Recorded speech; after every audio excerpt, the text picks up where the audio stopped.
penulisan bukan bisnis. Pertama perencanaan dulu ya. Jadi ini harusnya judulnya bukan ini nih. Harusnya judulnya adalah proses. Dek,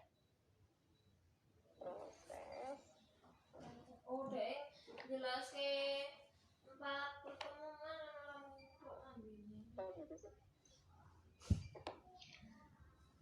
penulisan. Revisi. Proses penulisan bukan bisnis. Dimulai dari perencanaan. Ini biasanya nggak untuk turun gunung gitu kan. Perencanaan dulu. Dalam perencanaan kita harus ngapain? Yang pertama menetapkan tujuan. Contoh ya, tadi kayak misalnya yang saya bilang, misalnya saya nih mewakili Feby ini ada PR-nya nggak ada sih. Ya anggaplah saya lah yang mewakili Feby, saya itu disuruh ke BSI, Bank Syariah Indonesia. Saya menetapkan nih lo turu RR. Misalnya mau melakukan pendekatan untuk outputnya adalah kerjasama MOU, karena MOU itu dibutuhkan untuk akreditasi juga kan gitu.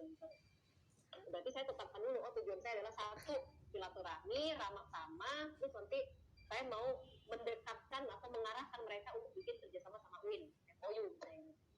MOA ya, kalau MOU kan ke UIN, kalau ke PBB ya MOA, ya dua-duanya lah ya. Terus yang kedua, ini penting juga sih, ini bagian ini kalau yang nomor 2 ini saya udah menetapkan sejak lama, baik itu mau saya komunikasi bisnis kah atau komunikasi ke yang lain, menganalisis audiens. Jadi saya harus tahu dulu, dan kamu juga sih harus tahu dulu ketika mau bermakan, kira-kira yang mau saya ajak ngomong itu siapa, tua kah, Muda kah, apakah dia anaknya agak gaul, apa serius, atau kayak gimana gitu. Revisi. Itu juga ngaruh. Kenapa kita perlu menganalisis audiens? Karena akan mempengaruhi pemilihan bahasa kita, gaya bahasa kita, atau juga akan mempengaruhi, kalau kita bikin proposal, mempengaruhi layout proposal yang akan kita buat. Kalau misalnya kamu mau promosi ke anak-anak milenial, ya jangan pula kamu bikin proposal itu mau bikin pusingin mata ya, atau tulisan bacaan dari awal sampai akhir, kaku banget kayak makalah, kan nggak enak. Tapi kalau kita lihat, ini kayaknya proposal saya ini bakalan buat anak-anak milenial yang anak-anak muda gitu, berarti proposalnya dibuatnya agak lebih menarik, ada campuran antara gambar, tulisan sedikit gitu ya. Jadi gini loh, jadi saya mau bilang bahwa proposal bisnis itu beda sama proposal ilmiah. Banyak saya temuin, kalau biasanya saya kasih tugas gini, silakan buat proposal bisnis gitu kan.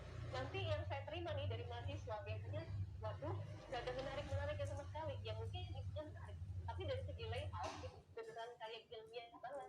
Tapi wajar sih, karena kan kalau kita di akademik, kalau kita di kampus tuh mahasiswa selalu diajarin semua proposal akademik yang ilmiah banget gitu kan. Tapi kalau kita bikin proposal bisnis itu beneran kita bisa berkreasi sebenarnya. Tapi kreasinya jangan terlalu nyeleneh juga, berkreasi lah, tapi tetap disesuaikan dengan ini yang bakal baca proposal siapa gitu ya. Jadi nanti waktu kamu bikin proposal, kan mau saya tugasin yang bikin proposal, terserah ya, jangan bikin proposal kayak makalah ilmiah. Terserah kamu mau bikin kasih gambar warna-warni itu boleh, tapi ingat sesuaikan dengan satu karakter bisnisnya, karakter company profile, karakter perusahaan kita. Kedua, audiensnya siapa. Kalau audiensnya orang agak-agak tua yang government, ya jangan juga dikasih. Tapi enggak sih, kan government kalau saya lihat kementerian juga udah mulai ini kan udah mulai warna-warni, udah mulai grafisnya banyak gitu ya. Jadi nanti kamu bikin proposal nggak usah kaku-kaku amat gitu ya Bu, nggak usah kayak makalah ilmiah, mau banyakkan gambar gitu. Kamu bisa googling deh kayak mana contoh proposal yang menarik. Bahkan ada satu proposal tuh pernah saya lihat kebanyakan kebanyakan gambar, tapi gambar tapi bacaannya juga tetap dapat gitu. Saya tahu maksudnya apa gitu, walaupun cuma banyak gambar. Tapi rundown dia enggak sih, rundown dia bikin tulisan, enggak digambar. lagi tadi menganalisis audiens. Sama bicara soal audiens lagi, sama kayak kita mau pidato bisnis. Nah waktu saya ngajar konflik sebelumnya, tapi bukan di PBB ini, waktu itu kita ngadain praktek pidato bisnis, karena harapannya kan supaya papa tahu nih mahasiswa kita ada yang jadi PIC, terus dia disuruh memberikan sambutan, disuruh dibuat laporan kepada orang banyak. Jadi waktu itu kita bikin pidato bisnis. Kita harus tahu juga ini audiensnya siapa yang mau kita yang menonton kita itu Pinintin. karena pengaruh ke pemilihan kata. Terus kalau ketemu masih jokes bercanda itu juga itu menganalisis audiens ya, sama ya. Jadi mau tulisan, mau proposal, mau kertas, mau surat, mau lisan juga kita harus tahu audiensnya siapa atau si penerima informan ini siapa. Terus yang ketiga, memilih saluran dan media komunikasi. Jadi berarti kalau tadi proposal medianya tadi kan saya udah bilang medianya adalah satu, kamu bikin proposalnya jadi berupa kertas ya. Yang kedua, nanti kamu menyampaikan proposal tersebut secara lisan, secara langsung.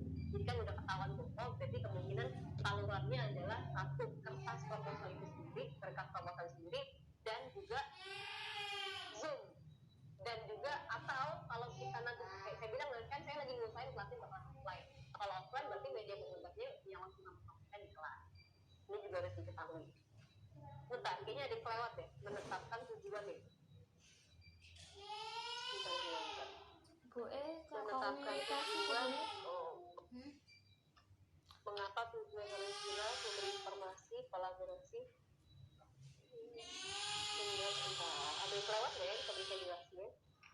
Analisis audiens itu ini nih, kalau di buku ya dia bilang menganalisis audiens itu dengan cara menentukan ukuran komposisi audiens ya. Jadi kayak kita harus tahu ini orang, kalau apalagi kalau tulisan ya berapa banyak, status pendidikan dia ya, status pendidikan orang yang kita ajak ngomong itu juga ngaruh sih.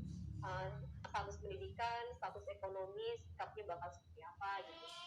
Selingan seperti humor juga dapat dilakukan untuk menarik audiens.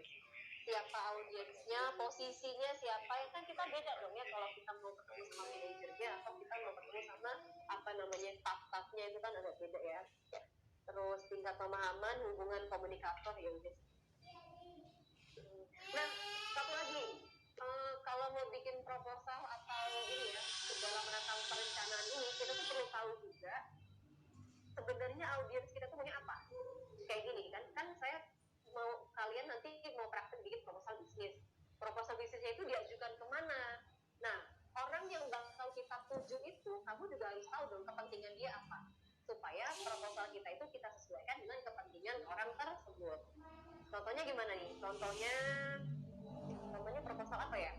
Contohnya kayak tadi nih, kalau saya tadi kerja di Markom kan, kerja di marketing communication yang mengelola program-program marketing gitu tadi. Saya datang tuh misalnya ke Kalbe Wings. Sebelum saya datang, saya kan lihat dulu audiens, saya bakal nemuin siapa, terus dia ini punya kepentingan apa. Kepentingannya misalnya pasti Kalbe Wings ini mau jualan dia lebih besar dong daripada si Pato. Nah, saya udah ngebaca kan, kepentingan dia itu. Atau misalnya saya pernah lagi datang ke suatu lembaga, dia sebenarnya lembaganya non profit sih, nggak profit, tapi dia orang yang mengelola dana negara. Saya nggak bisa sebutkan di sini namanya apa. Dia tidak profit nih, berarti niatnya bukan dapat untung, tapi dia punya event yang bisa saya masukin supaya saya dapat uang. Nah, saya harus membaca dong kepentingan dia apa nih, kira-kira apa kepentingan orang itu yang berkaitan sama kepentingan saya juga. Misalnya, saya ngeliat tuh, si lembaga ini itu suka ngadain sosialisasi program dia supaya kerja dia itu jalan dan kena sasaran. Nah, saya sebagai perusahaan IO bisnis itu berarti adalah yang saya tawarkan, Bapak mau nggak event sosialisasi kalian, kami yang handle gitu, kami yang handle.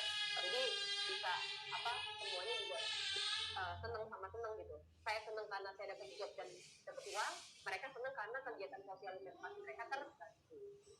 Jadi kita harus tahu dulu tujuan mereka apa, kepentingan orang itu apa. kayak BSI kayak misalnya Feby mau datang ke BSI, kita harus ngebaca juga dari di awal BSI ini ngapain ya, kok mau-mauan ya menerima kita, kepentingan dia kira-kira apa.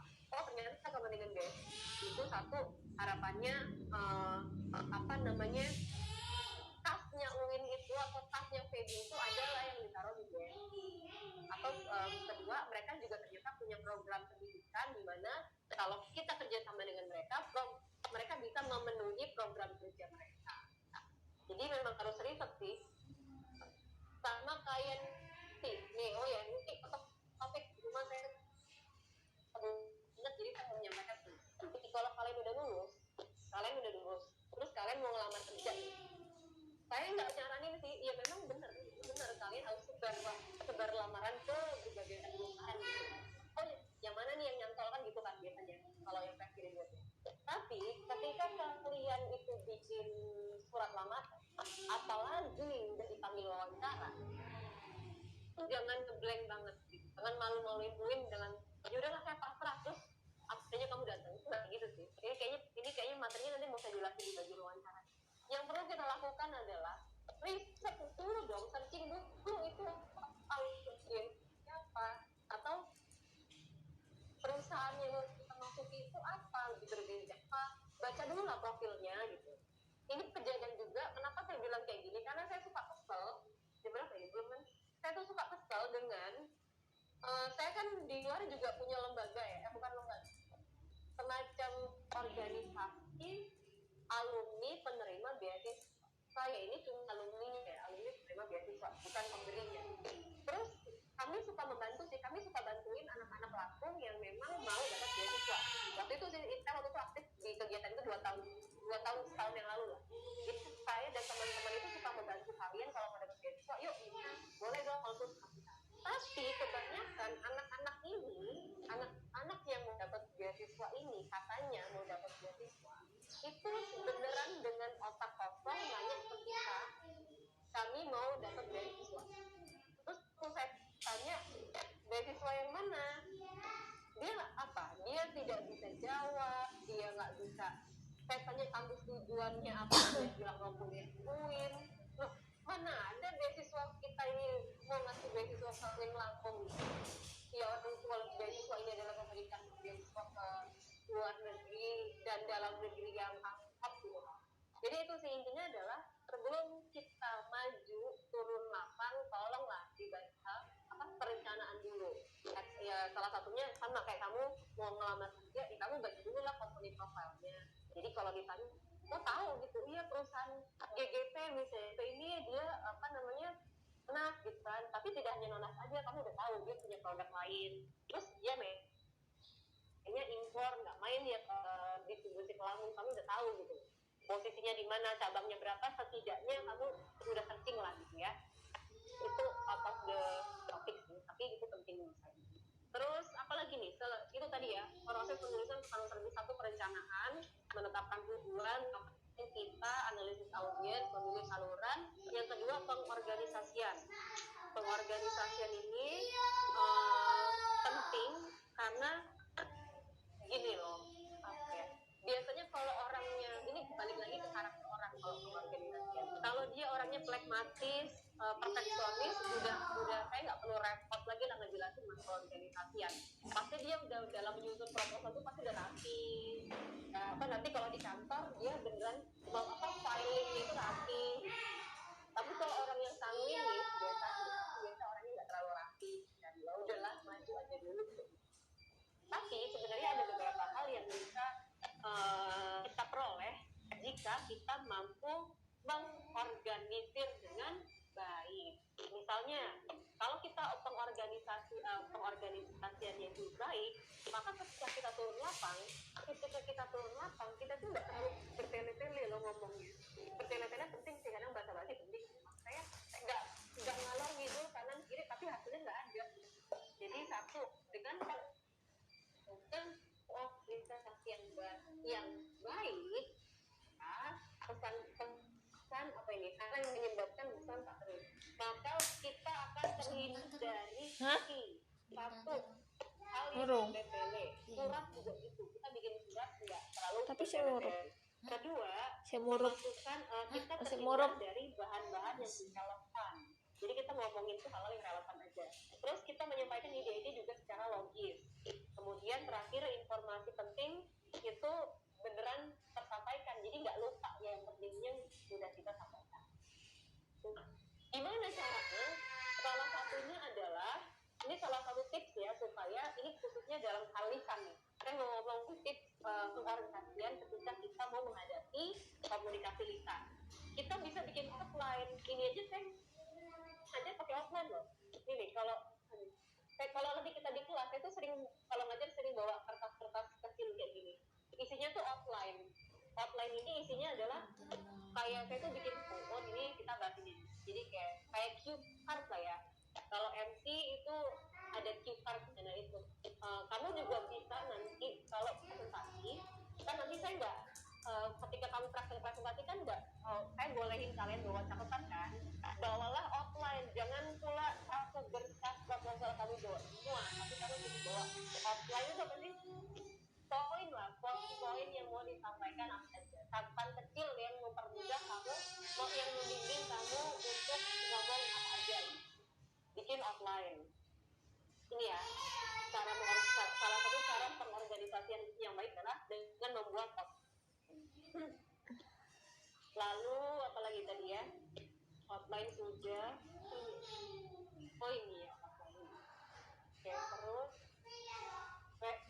terakhir setelah organisasi kita ke revisi. Ini saya agak cepat ya nyampeinnya. Nanti kalau mau detail bisa baca sendiri. Revisi. Setelah kita ketemu sama orangnya, setelah kita menyampaikan surat atau setelah kita berkomunikasi langsung dengan orang tersebut, ada beberapa hal kan perlu kita revisi. Misalnya proposalnya nih, dia nggak mau kalau kita nawarin dana yang sampai 2 digit gitu, dia mau bantunya cuma 1 digit, dan juga bantuannya nggak cuma dana. Berarti kita perlu ini dong ya, boleh lah kita revisi proposalnya sebelum kita kasih lagi ke mereka. Atau ada juga kadang gini, kadang kalau dari surat ya, kalau surat kadang-kadang yang merevisi itu bukan ini aku dengar, tapi ada kan kalau di sini arsiparis ya, arsiparis kita buat jadi gini, devisi kita butuh, jadi devisi kita yang buat surat, nanti entah itu sekretaris, entah itu arsiparis, dia ngelihat surat kita, lalu dia melakukan revisi. Bentar, bagian revisi mana ya? Revisinya itu banyak sih, bisa berupa redaksional, terus bisa berupa pemilihan kata, tipe-tipenya tuh banyak salah-salah gitu kan. Terus kalimat, nanti kamu mungkin bisa belajar lagi bahasa Indonesia yang baik dan benar tuh, yang ada kalimat sederhana, ada kalimat majemuk, kalimat kompleks. Ini di bahasa Inggris juga ada nih compound sama apa, kompleks ya, complex sentence. Oke, itu aja sih kira-kira. Dan sekarang kita kesini deh, karena sudah semakin siang dan sudah azan juga, dan di tempat saya semakin panas. Tugas, silakan dibaca dulu tugasnya, karena ini akan kamu kerjakan. Jadi kalau mau diperhatikan, kalau nggak tahu boleh tanya. Tugasnya adalah membuat proposal bisnis dan surat pengantar proposal. Kan proposal itu nggak cuma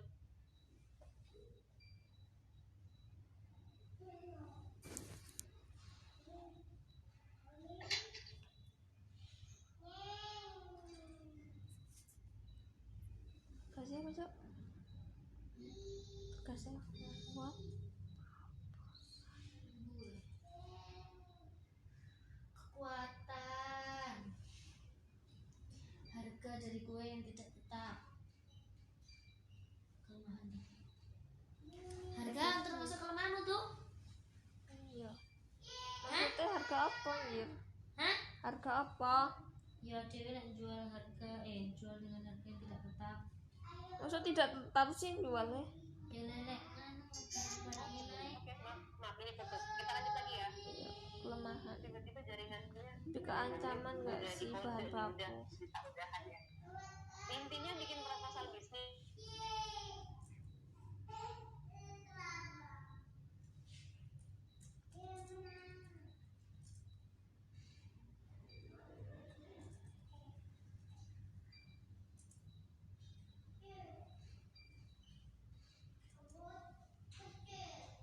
Revisi.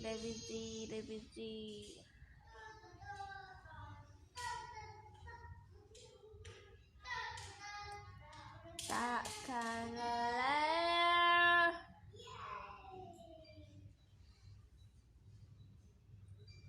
Nambah kolom baru dia sih. Nambah kolom baru. Klik kanan, Kanan. pilih. Ini enggak. Aku ya. Kampret. Ini pilihannya orang anjir.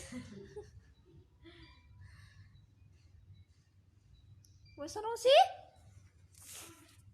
Kok aku tak, Mak? Enggak, Ding. Gue sing anu.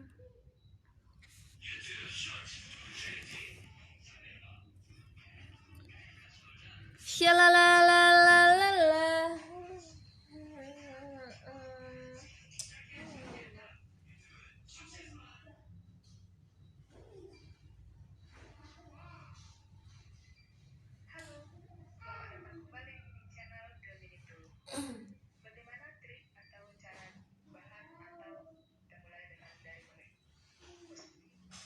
Nah, ini kebetulan supaya kita nggak terlalu lebar.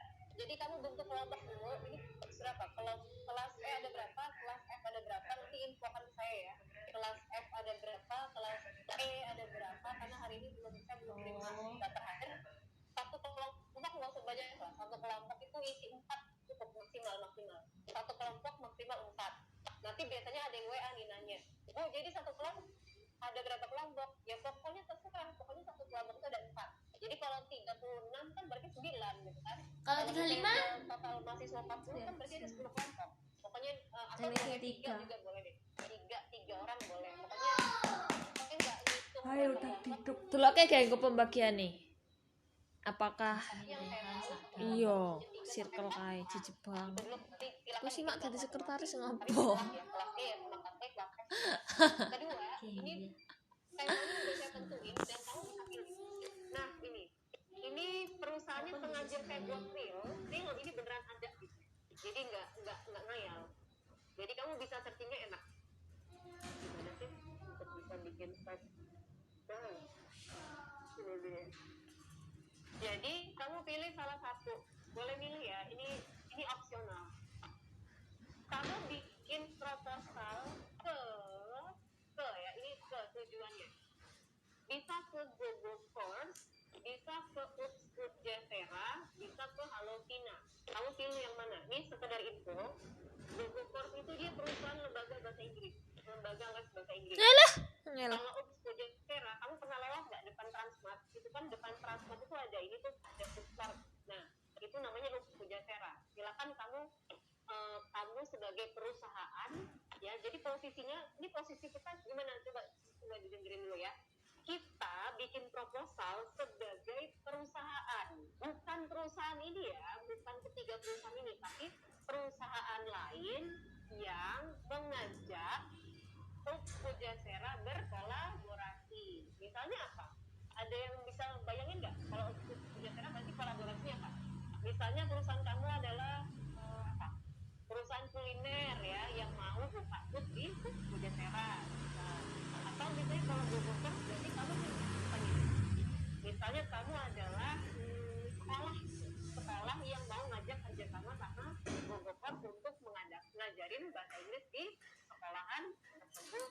Nah, atau apalagi bisanya. Halovina ini apa Halovina? Coba di searching ya. Halovina itu adalah aplikasi yang memberikan pelayanan untuk perencanaan keuangan.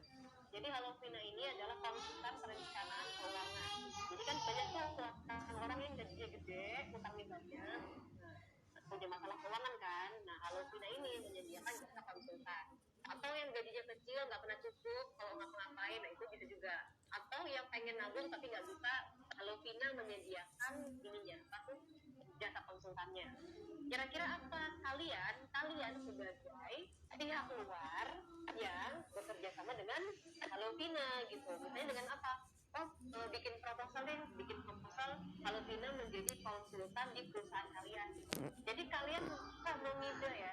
Jadi di kontak kuliah ini kalian boleh ngide, boleh berkreasi. kreasi gitu. Misalnya Melin mau bikin kelompok, Melin, Evi, Erni nih bikin kelompok.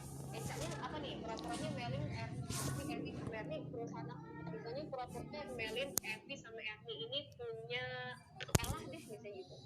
Mak total lagi maksudnya piye ta, Mak? Jumlah iki maksudnya piye ta? Nggih. Himpunan Mahasiswa Manajemen, apa sih HMJ ya? Oh, HMJ Manajemen misalnya, HMJ MBS. Kuwi gur telu lho, Mak. Nggih nek jumlah iki. Terus Gak nih apa? HMJ ini mau punya Rating bobot harus kalian kok. bikin proposal ke Google Forms dalam rangka misalnya Google Forms ini mau nggak apa namanya? Kita kayak link kae lah, Mak. Buka. Itu contoh ya, kalian terserah mau milih Google Forms boleh, atau mau milih Ujasera boleh, mau milih Alokina Oke. atau ngide lagi nih Erni samakin misalnya dia lembaga apa ya bisnis lah misalnya Melin, Evi, Erni punya CV Melinda gitu.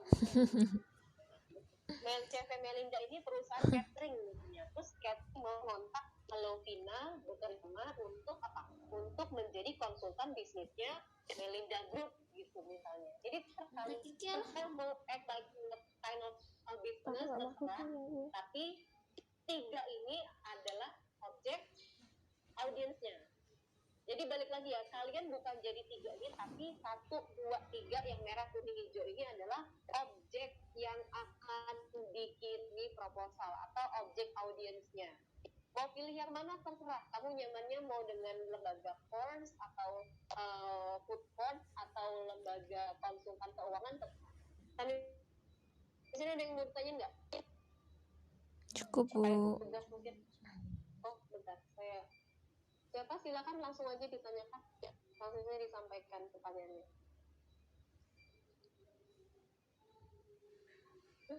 Oh, nggak ada. Beneran udah paham. Kalau sudah paham, silakan mulai dibuat. Pekan depan itu Kon ngapa? Proposal bisnis. Cak dah. Iya. Separuh. pekan depan draft Enggak 100. proposalnya udah ada. 100. Ada yang mau ditanya nggak? Cukup, Bu. Udah paham aku. Oh, apa ya? Proposal sih, ya udah proposal aja lah. Intinya proposal, tapi belum sempurna nggak apa-apa, itu draft. Oh, maksudnya iya. Jadi kan kamu ngerjain misalnya kelompok misalnya kelompoknya Saskia, Rehan, sama Gustiana. Mereka itu pura-puranya jadi IO lah misalnya. IO misalnya MTS IO. Terus mereka kirim proposal ke boleh milih. Mau kemana? Oh, misalnya mereka mau kirim proposal ke Alokina deh. Terus isi proposalnya apa? Karena dia IO berarti bikin proposalnya adalah dia ngajak Alokina untuk bikin event.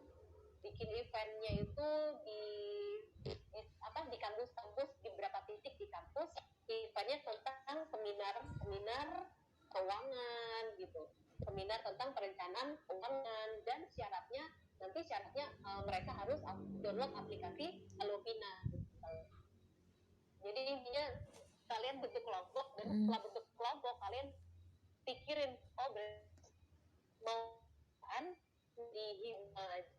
mau jadi apa ya, bisnis kuliner boleh. Terus bikin kan, terus kalian bikin misalnya latar belakang dan angka-angkanya, atau misalnya apa saja yang sudah kalian lakukan. Udah setelah bikin proposalnya, itulah yang nanti mau kita bahas di pekan. Bentuk paket proposal kamu cari di internet aja, nggak apa-apa. Nggak mempengaruhi ada apa ini itu gitu. Tapi Nah, proposal misalnya kerja sama orang ngerti. Masuk dalam proposal. Kalau proposal proposal apa? Proposal event boleh, event misalnya pura-puranya HMJ MBS mau mengadakan apa? MBS Fair gitu misalnya. MBS Fair. Jadi dia ngajak kerjasama sama Alokina dalam hal Alokina ini ngadain webinar gitu bisa. Itu pakai proposal juga kan. Atau misalnya MBS Fair mau diselenggarakan di Pujasera tuh, biar nggak bosan di kampus aja, jadi mau diselenggarakan di Pujasera, kamu bikin proposal ke Pujasera boleh. Atau MBS Fair mau ngadain lomba bahasa Inggris, terus gurunya dari Google Forms, itu boleh.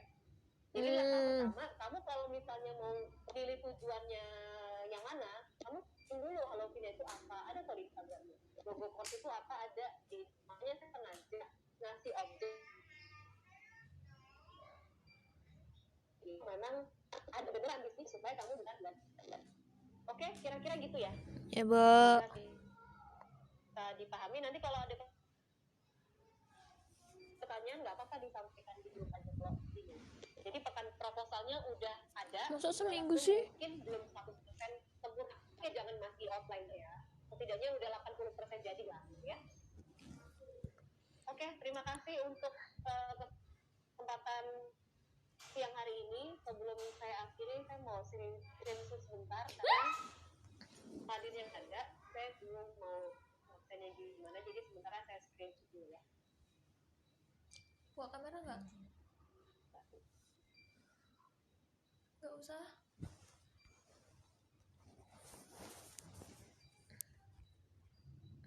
Kasih off cam kok.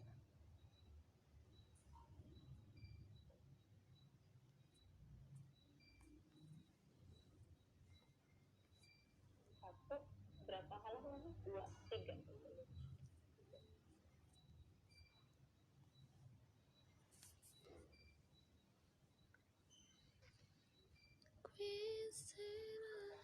Baiklah, terima kasih. Saya akhiri pertemuan kita hari ini.